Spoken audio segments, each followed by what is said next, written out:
خلينا نقول على أهم 5 عادات مهمة جدًا في يومك، وهتفرق جدًا معاك في الحالة المزاجية بتاعتك. زي إيه؟ أول حاجة إنك تصحى كل يوم الساعة 5:00 الفجر. طيب إيه هي فوايد الصحيان بدري؟ أول حاجة إنك هتصلي الفجر، وهتقول الأذكار بتاعتك. تاني حاجة هيبقى عندك وقت لشغلك أو لدراستك. هتقدر تنتج أكتر في يومك، عكس مثلًا ما تقوم الساعة 10:00 أو تقوم الضهر. بتحسي ساعتها كده إن اليوم صِغِر كده أو اليوم ما فيهوش بركة زي ما بيقولوا يعني. هتقدر إنك تمارس الرياضة. الصحيان بدري هيقدر إن هو تقدر إنك تنظّم فيه النظام الغذائي بتاعك.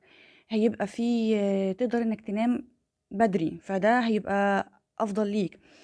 ده كله هيعزّز تركيزك، هتبقى مركّز وهيبقى الموضوع يبقى بشكل أفضل.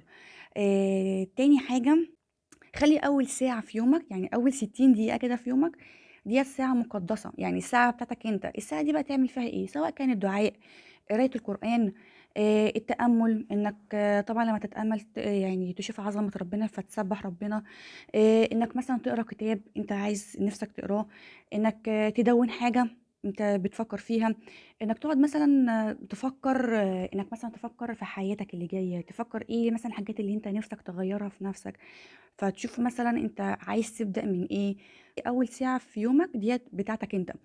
تالت حاجة بقى، حاول إنك تطوّر من نَفْسك باستمرار، سواء كان في مجال تخصُّصك أو في المجال اللي أنت مهتم بيه في حياتك.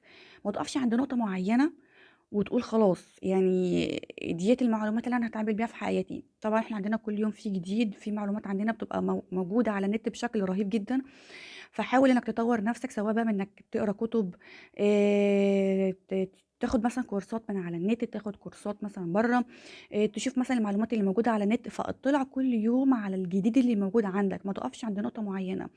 رابع حاجة، حاول إنك تكون متميز جدًا في شغلك. طبعًا التميز اللي في الشغل دوّة هيبقى جاي من العادة اللي قبلها، يبقى مثلًا عندك كمية معلومات حلوة كده كويسة تقدر تستخدمها في حياتك.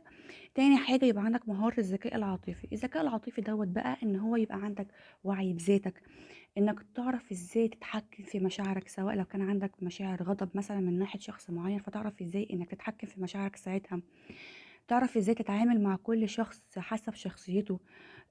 تعرف إزاي إنك تدرك ساعتها مشاعر الآخرين، تعرف إزاي تتحكم في العلاقات اللي موجودة معاك في الشغل. فمهارة الذكاء العاطفي هتضيف لك كتير أوي في شغلك، وهتخلّيك فعلًا متميز.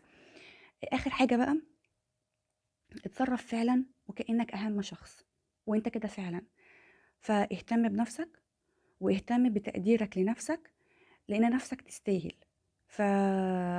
ال5 عادات دُولة هيفرقوا جدًا معاك لو أنت طبّقتهم في حياتك، وهيفرقوا جدًا في حالتك المزاجية.